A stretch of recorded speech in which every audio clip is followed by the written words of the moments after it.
Students, तो इस lecture में हम बात करेंगे बीए 4 सेमेस्टर हिस्ट्री की जो हमारी यूनिट 7th है, जो यूनिट 7th और 8th है वो मैं ऑलरेडी अपलोड कर चुकी हूँ। यूनिट 1st to 4th भी मैं अपलोड कर चुकी हूँ। सिर्फ हमारी 2 यूनिट्स रह जाती हैं, 5th एंड 6th। तो 6th यूनिट में फर्स्ट आपका टॉपिक था फर्स्ट वर्ल्ड वॉर, जो मैं अपलोड कर चुकी हूँ। आप चैनल पे जाके एक बार प्लेलिस्ट में चेक कर लीजिएगा, ठीक है।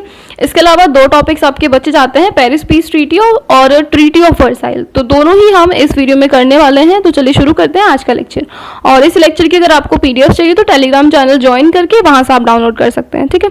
और हिस्ट्री, इंग्लिश या पॉलिटी की जितनी भी वीडियोस हैं बीए 4 सेम, 3rd सेम या किसी भी सेमेस्टर की, वो सारी ही आपको चैनल पे प्लेलिस्ट बनी हुई है, वहां से मिल जाएंगी।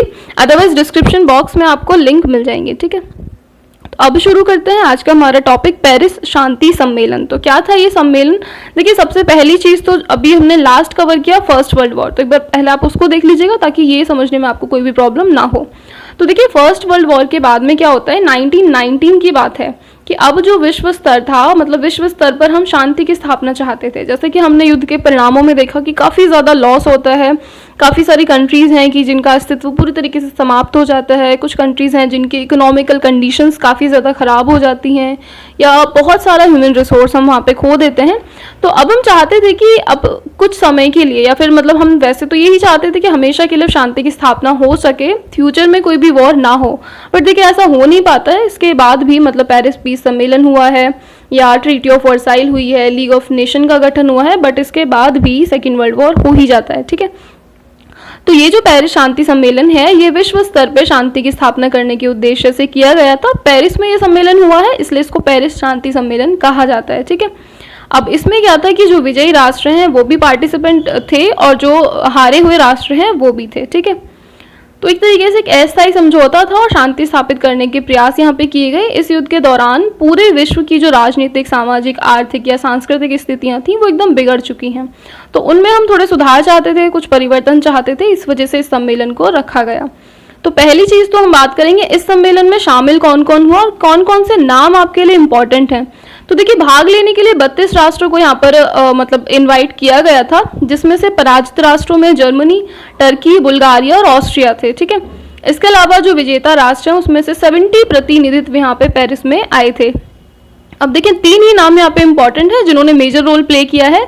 सबसे पहले है अमेरिका के राष्ट्रपति वुड्रो विल्सन, उसके बाद ब्रिटेन के प्राइम मिनिस्टर लॉयड जॉर्ज, उसके बाद फ्रांस के प्राइम मिनिस्टर यहाँ पे क्लीमेंसो, ठीक है। ये 3 नाम आपको जरूर याद रखने हैं, क्योंकि विल्सन ही वो इंसान है जो इस सम्मेलन में एक मेजर रोल प्ले करने वाले। इन्होंने एक प्रिंसिपल दिया था, या आप कह सकते हो 14 सूत्र भी जिनको कहा जाता है, विल्सन के 14 सूत्र जो आधार थे इस होने वाली संधि की, और जो आगे ट्रीटी ऑफ वर्साइल होगी वो भी कहीं ना कहीं इन्हीं पे बेस्ड थी, ठीक है। तो जो विल्सन है यूएसए के राष्ट्रपति हैं, और एक वही इंसान थे जो सच्चे मन से चाहते थे कि शांति की स्थापना हो, जिसके लिए उन्होंने 14 सिद्धांत यहाँ पे प्रस्तुत किए।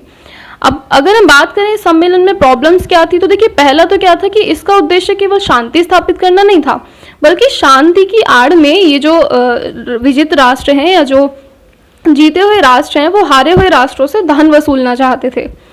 तो शांति को हमेशा कायम रखना, ऐसा से वुड्रो विल्सन की तरफ से कहा गया है। बाकी सारे राष्ट्रों की जो मंशा थी वो केवल धन लूटना था। फ्रांस और इंग्लैंड का कहना था कि युद्ध जर्मनी ने शुरू किया, जर्मनी की वजह से युद्ध हुआ, तो क्षतिपूर्ति के लिए जर्मनी को ही अधिक धन देना पड़ेगा, उसी से धन वसूला जाएगा। अब जो विल्सन है, क्योंकि वो आदर्शवादी विचारधारा के थे, तो वो चाहते थे कि जो राष्ट्र पराजित हुए हैं वो इस सम्मेलन में भाग लें, ठीक है।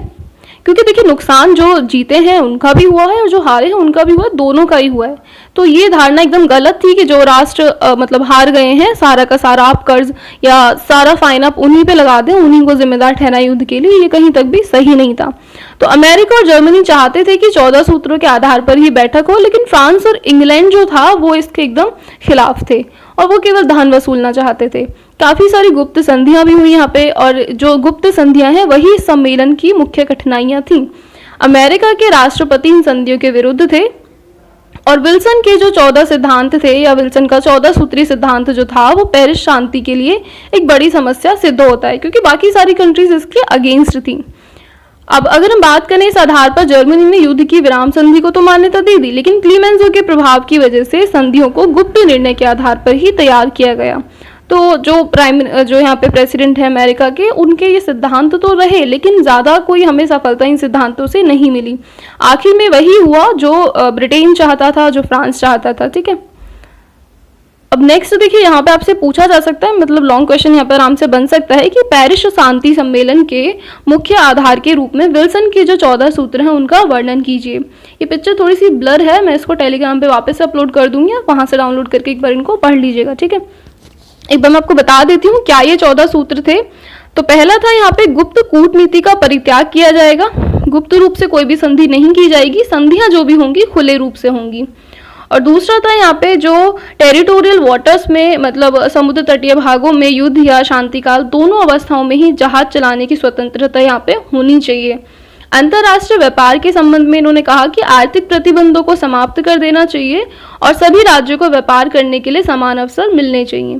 सभी राज्य केवल उतने ही अस्त्र रखेंगे जितनी उनकी आंतरिक व्यवस्था को बनाए रखने के लिए आवश्यक है, बहुत ज्यादा हथियार किसी को नहीं रखने हैं। अगला है औपनिवेशों के दावों का स्वतंत्र और निष्पक्ष रूप से यहाँ पे निपटारा किया जाएगा।